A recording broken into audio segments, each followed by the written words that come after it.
The brush caught on my boots the whole way down the fence line, dry palmetto fronds dragging against the sand with each step.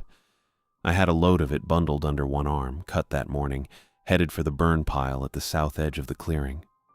My phone had said no signal since we turned off State Road 19 40 minutes south, and it still said no signal now, but I checked it anyway out of habit. I almost walked past the sign. It was nailed at eye level to a long-leaf pine, plywood, hand-painted, a blue border around the edge like somebody wanted it to look official. Black letters underneath. Game cameras active. Do not use Trail 4 between sunset and sunrise.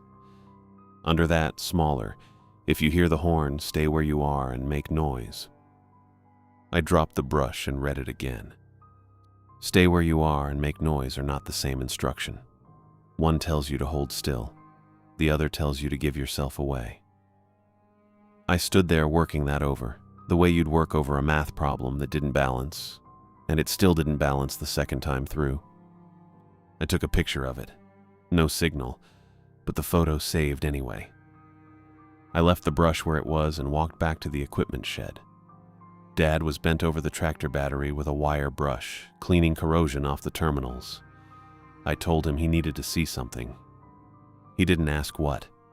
He just set the brush down on the fender and followed me back down the fence line, boots crunching sandpine needles, not saying much of anything until we were standing in front of the pine, reading it slow, lips barely moving.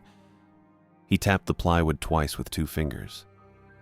Look, it's probably the Forestry Service putting up liability signs, he said, or one of the hunting clubs covering themselves. Trail 4 is just a fire break. Nobody uses it for anything. I looked at the sign again. I looked at him. The cameras aren't pointed at the tree line, I said. They're pointed at the trail. I hadn't seen a camera yet. I was just saying what the sign implied. He didn't argue the point. He just looked at me for a second like he was deciding whether to say something else, and then he didn't. Part of me wanted to know whether he'd ever come across a sign like it before. 2 years he'd had this lease. I figured he'd have noticed a plywood sign with a blue border nailed to a tree somewhere along the fence line before now if there'd been one. I didn't ask. He didn't ask me either. Not if this was the first one I'd found. Not if there'd been others he'd missed. He just turned and started back toward the cabins, and I picked up my armload of brush again and followed him. The question sat there in the space between us the whole walk back, carried along like another thing we were hauling to the burn pile. The clearing opened up ahead of us, the 5 cabins gray and weathered around it, and the smell of the propane stove was already drifting out from the kitchen window where lunch was heating. Neither one of us said anything else. We climbed the steps to the cabin and let the door swing shut behind us. Supper was beans and rice and some venison sausage Dad had thawed that morning. We ate on the porch, the 2 of us on folding chairs with paper plates on our knees, watching the light go orange and then gray over the clearing. Tomorrow we do the water lines, Dad said. Drain them before it gets cold enough to crack a pipe. And the shutters. The 2 cabins on the east side first. Wood's already soft on those. I don't want another winter getting at them. Propane tanks too. Propane tanks too. He chewed for a second. We'll get the truck loaded Thursday, head out Friday morning. From the porch you could see the whole camp laid out the way it always sits. 5 cabins ringing the clearing, the burn pile down at the south end, black and low, and past it the gap in the fence where Trail 4 starts, a darker seam running east into the scrub. The sun was behind the tree line by then. The gap looked like a mouth. We talked through the rest of the list. Filters, the generator, whether the propane company was going to charge extra for a Saturday pickup like they did last year. Then the horn went. I checked my phone before I even decided to. 9:14. The sound came from the southeast, from somewhere past the fire break, low and long, and it wasn't like a truck horn or anything with an edge to it. It was flatter than that. It sat in my chest before it hit my ears. Dad set his fork down. "Hendricks Camp," he said. They're about 2 miles south of us. Do that every season, end of the hunting day. Signal to call the dogs in." "You've heard it before." He paused. Half a second, maybe less. But I was watching his face and I caught it. "Yeah," he said. I looked at the tree line at the east edge of the clearing. The palmetto out there didn't move. No wind in it, no shape passing through it, nothing. I kept watching anyway, past the point where there was any reason to, past the point where Dad had picked his fork back up and gone on eating like nothing had happened. I thought about the sign nailed to that pine. Stay where you are. Make noise. 2 things you can't do at the same time, not really. I noticed that again now, sitting there with beans going cold on my plate. Dad didn't say anything else about the horn. He finished his supper and started talking about whether we should replace the porch screen before winter or wait till spring. I didn't answer him. I sat there a few minutes more, watching the dark come down over that gap in the fence. Then I got up, went inside, and closed the cabin door behind me. The tree line was still and dark through the window. I woke up before my alarm, the way I always do the first few days in a new place, my body still running on some other clock. The cabin was cold. I pulled on my boots without socks and went out to the porch to see what the morning looked like over the clearing. The porch looked wrong right away. There was a sign propped against the porch post, 8 feet from where we'd sat the night before with our plates going cold. Same blue border, same hand lettering, the paint a little thick in the loops of the letters the way it had been on the pine tree. I didn't touch it. I stood there and read it twice. The way I'd read the first one twice, except this time I wasn't checking it for a contradiction. I was checking it because I didn't believe it was really there. "You already heard the horn." I said Dad's name. Not loud, just enough to get him moving. He came out in his undershirt, hair flat on one side, and he stopped the same way I had, one boot still half-laced. He looked at the sign for a long time, longer than it takes to read 6 words. I counted it, almost 30 seconds. "Hendricks," he said finally. "Their youngest boy. He's pulled stunts like this before." "Someone walked up here in the dark," I said, 8 feet from where we were sitting. "That's what I said." He rubbed a hand over his jaw. "Kid probably waited till we went in. Probably watched the window go dark and figured that was his chance." I didn't say anything to that. I was doing the math instead. 8 feet, a cabin wall between us and them, and a screen door that didn't latch right. If 2 people are close enough to plant a sign 8 feet from a porch, they're close enough to hear whatever's being said on that porch, if there's anything being said. We hadn't been talking, not by then. But we could have been. Dad pulled the sign off the post. It came away easy, no nails, just leaned there like whoever left it, wanted it found and wanted it easy to take down. He carried it past me down the porch steps and across the clearing to the burn pile, and I followed him because I didn't know what else to do with myself. He didn't say anything while he walked. He dropped it in on top of the palmetto brush we'd hauled the day before, plywood side up, that painted sentence facing the sky.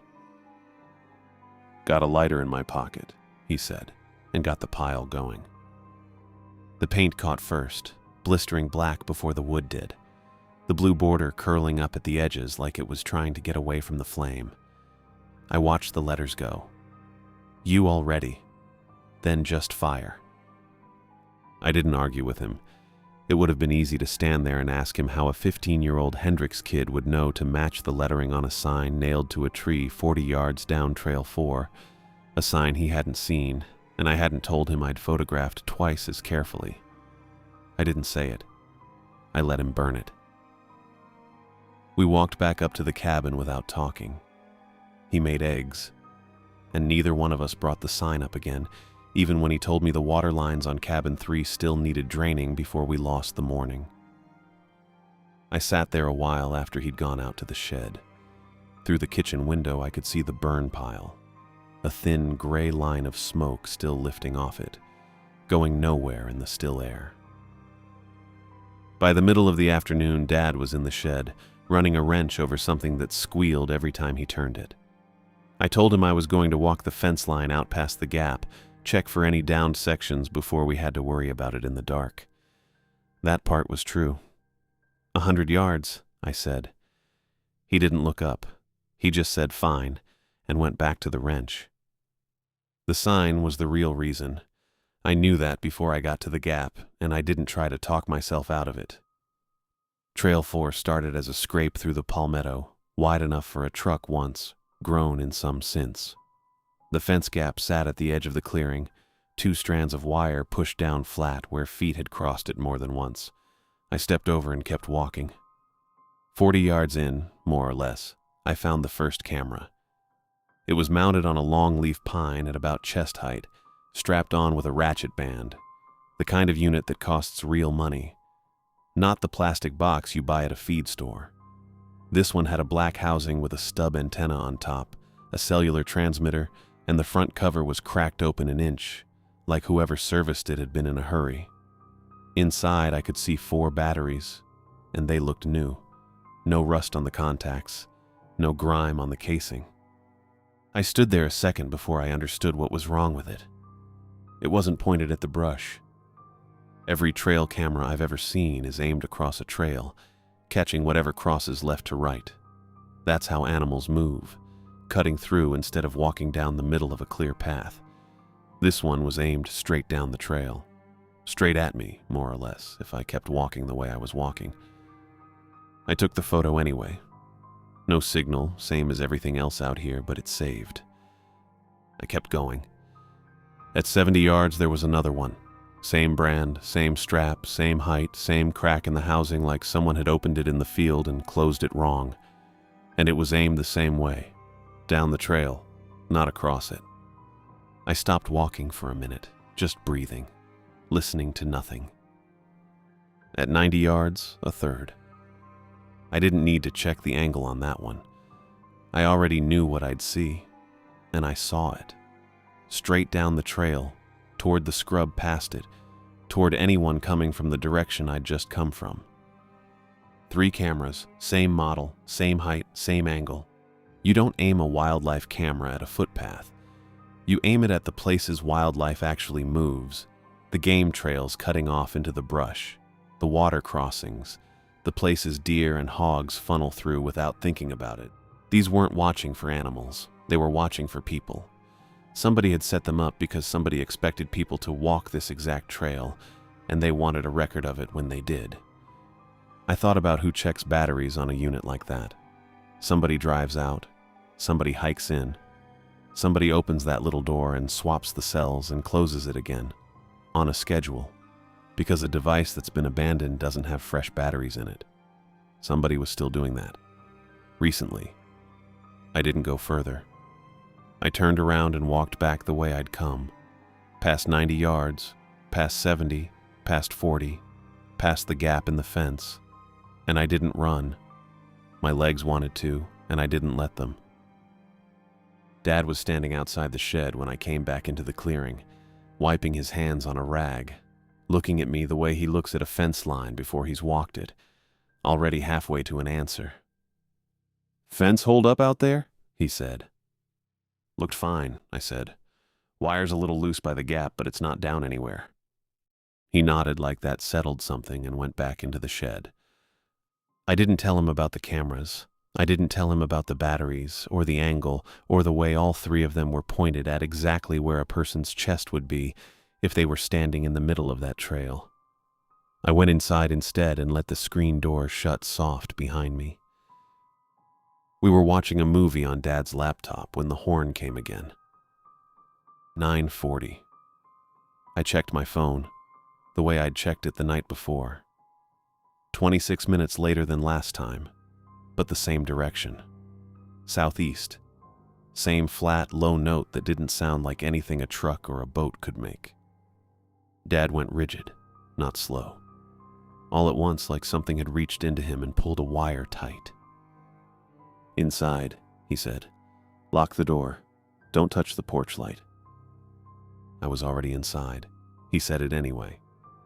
He got up and crossed to the gun cabinet in the corner of the front room, the one that had sat there since before I could remember. He took out the .308, the one he used for hogs when they got into the garden plots behind the shed. He worked the bolt once, checked it, and closed it soft.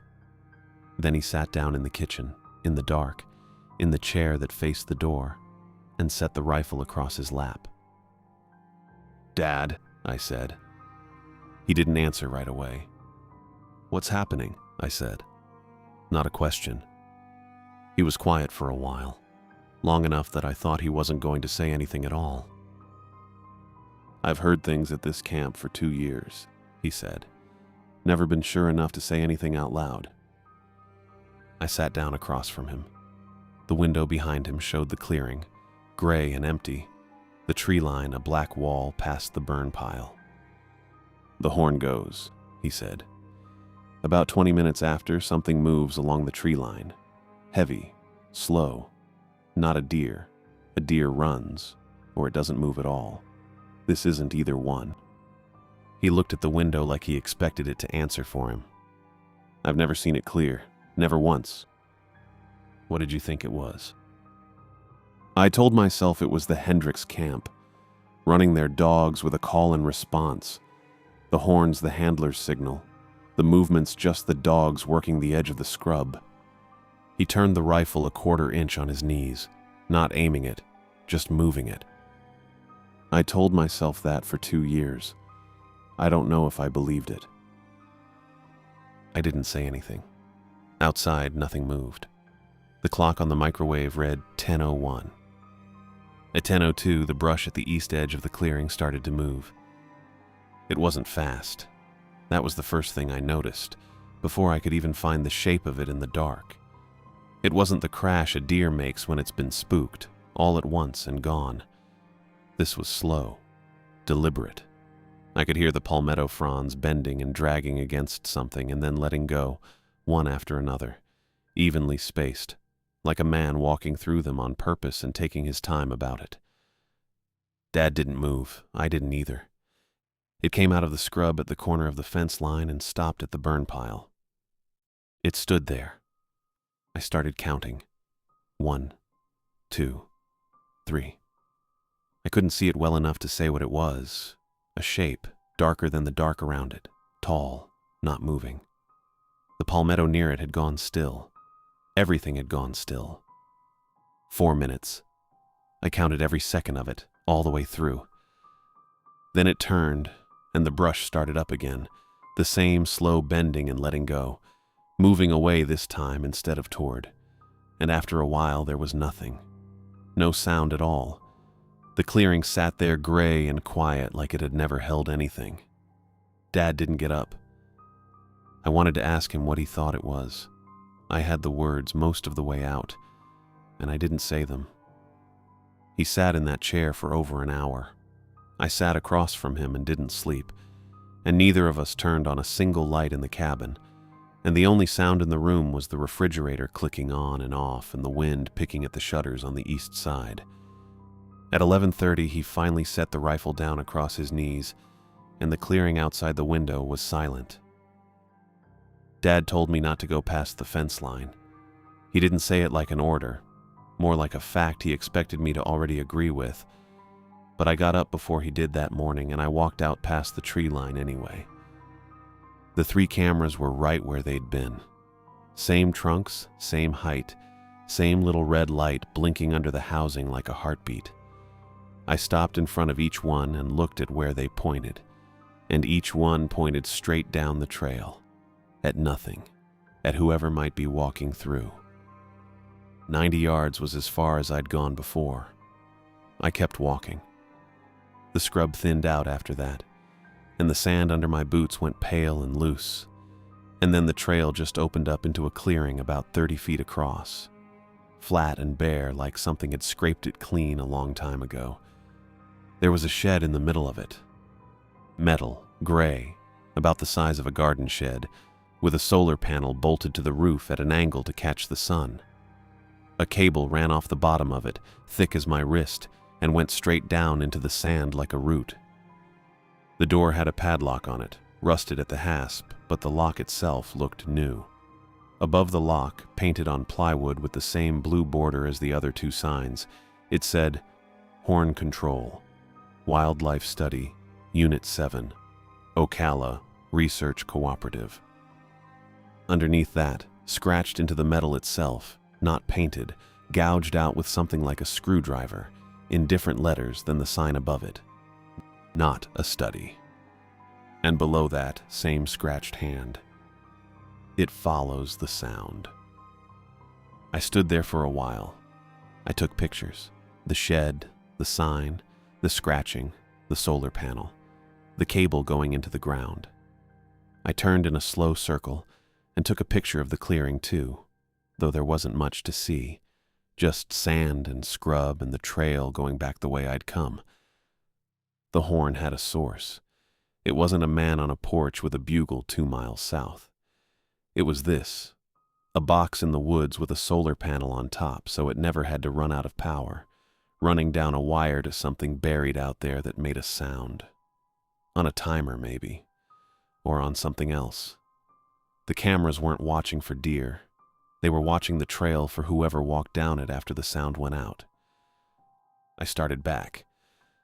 At the first camera, the one at 40 yards, there was a flat rock at the base of the pine, sitting a little too square, like it had been set there instead of settled there. I turned it over. There was an envelope under it. Manila, unsealed, no name on it, no address, just sitting in a shallow dent in the sand like it had been waiting. I opened it there on the trail. 4 pages, typed, the header the same on all of them, Ocala Research Cooperative, Acoustic Lure Trial Series, Unit 7, Field Notes, dated 3 years back. The first page read like something out of a textbook. Decibel output, timing intervals, camera placement specifications, angle and height given down to the inch. It called the horn an acoustic lure, engineered to trigger territorial approach behavior in a large, unclassified species with demonstrated acoustic sensitivity. I read that line twice, and it still didn't mean anything to me except that it meant they didn't know what it was, or they weren't saying. The second and third pages were more of the same, cold, careful. Writing that didn't want you to feel anything. The fourth page had a margin note, handwritten, in blue pen gone a little gray with age. Subjects entered lure zone during horn test 4. Did not return. I read it twice. Subjects. Not deer, not hogs, not the unclassified species with the acoustic sensitivity. The rest of the document used that word for the people running the trial, the ones with the cameras and the decibel meters, the ones standing where I was standing now. 4 of them had walked into the trail during an active test, and nobody had written down that they came back out. I stood there holding the pages, and I looked back east toward the shed, though I couldn't see it anymore through the scrub, and then I looked west toward camp, where the smoke from breakfast would be coming out of the chimney by now. Then I walked back.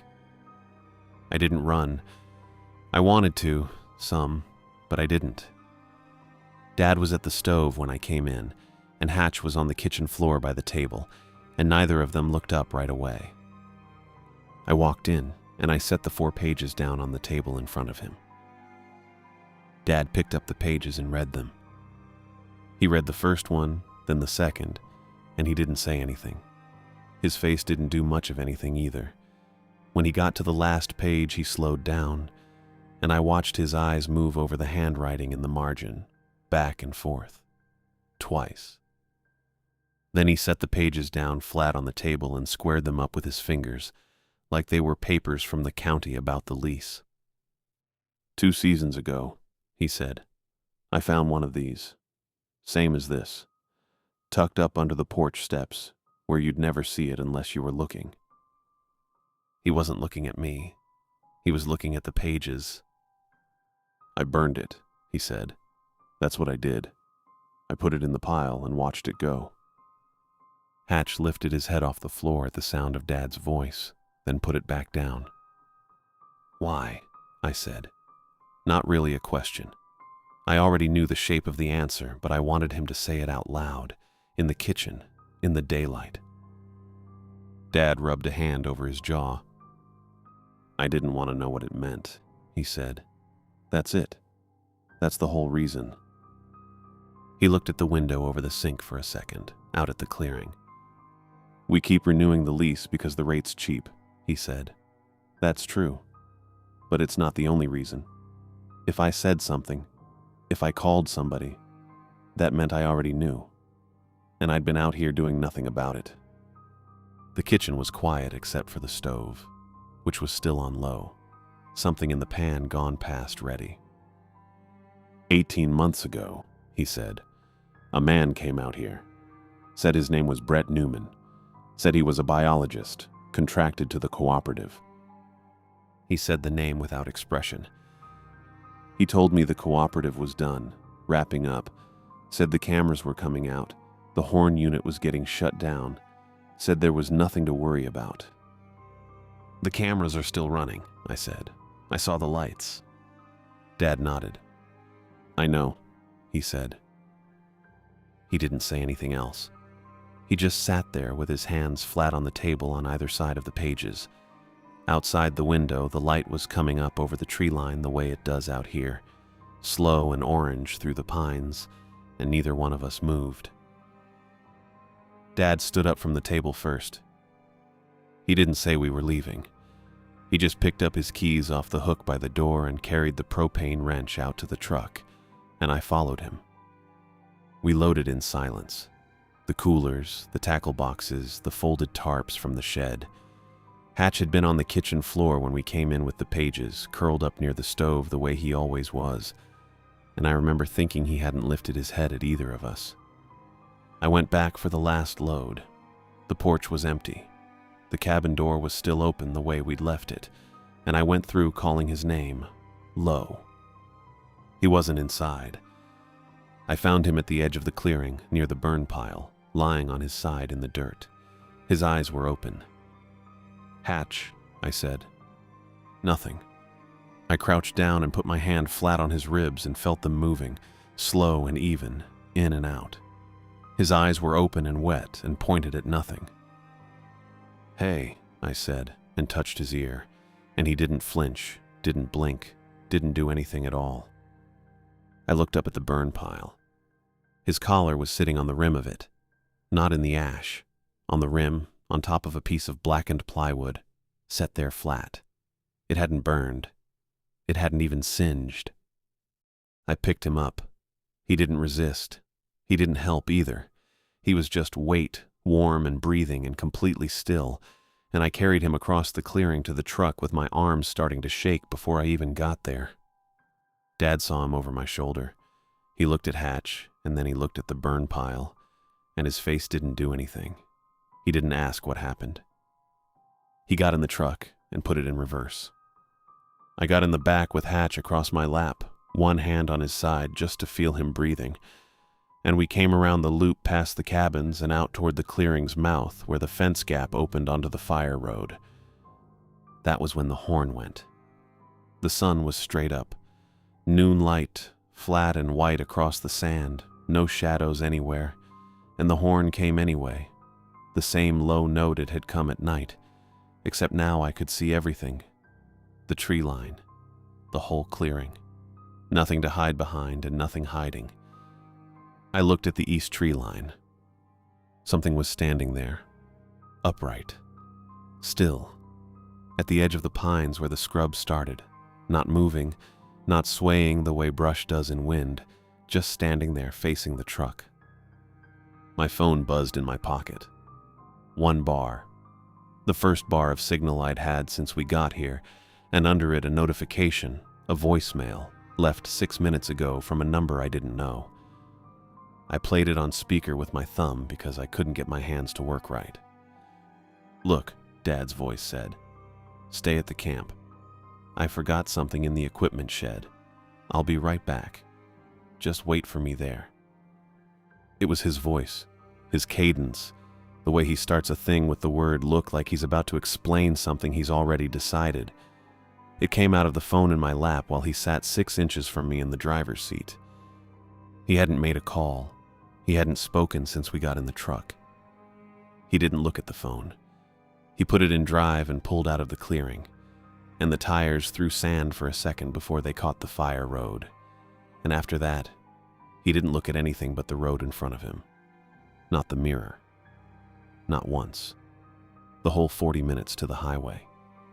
His hands on the wheel were white at the knuckles the entire way, and I held the phone in my lap and didn't play it again.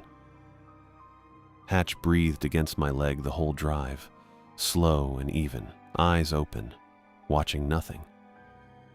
We came up on State Road 19, and the trees fell away on both sides, and there were other cars, ordinary cars, going ordinary places. Dad's grip loosened on the wheel, and neither of us said a word about the voicemail. It had been 3 weeks, and the house felt normal again. The heat in Florida in November had backed off some, and Dad hadn't said anything about the camp since we got home. Hatch slept most days now, but the sleep wasn't peaceful. He'd twitch and wake himself up. I sat at the kitchen table with my laptop open and a glass of water going warm next to it, and I typed Brett Newman into the search bar of the state's contractor licensing page. It came back fast. Brett Newman, wildlife biologist, contracted to the Ocala Research Cooperative. 6 years listed under his name, then nothing. The cooperative's operating permit had been revoked. There was a link to the revocation document, and I clicked it. It loaded slowly, a scanned page with a case number stamped across the top. I read it twice. The first reason for revocation was failure to properly decommission acoustic lure infrastructure. I sat with that phrase for a second. It meant the horn. It meant they were supposed to shut it down and didn't. The second reason was unresolved incidents involving study personnel. Below that was a table, 4 rows, 4 names, 4 dates, and a column that just said, "Departed without exit documentation for every one of them." 4 people. That was the number from the margin note, the one on the last page of the protocol I'd carried back to the kitchen table at camp. Subjects entered lure zone during horn test 4. Did not return. I told myself at the time that subjects might mean something else, something looser. But the table made it exact. 4 researchers walked into that scrub past Trail 4, and the state of Florida never got a form back saying they walked out. I didn't say any of this out loud. There was nobody in the kitchen to say it to.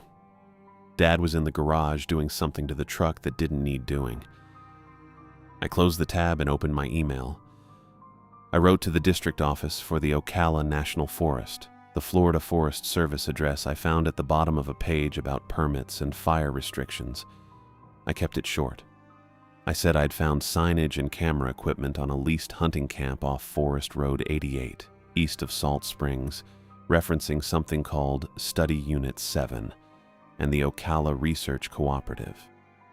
I asked whether the lure units tied to that unit were still active, and whether a decommissioning order had ever been carried out. I read it once before sending it, then sent it anyway. I set my phone face down on the table and waited. My phone stayed dark on the table for 2 days. I checked it in the mornings before school, and again at night, out of habit more than hope. Nothing. I started to think the district office would let it sit in some queue and never open it at all. Then, on Thursday, it rang while I was doing homework at the kitchen table. Unknown number, local area code. I let it ring twice before I answered. Colin Chandler? Yes. This is Aurora Mercado with the Florida Forest Service District Office. You sent us an email about some signage and camera equipment near Salt Springs. I did. I want to follow up on that. She had a careful way of talking, like she was reading from something even when she wasn't. I put my pencil down. The acoustic lure protocol you referenced was never submitted for state approval, she said. The cooperative was running that trial series without authorization. Is it still running?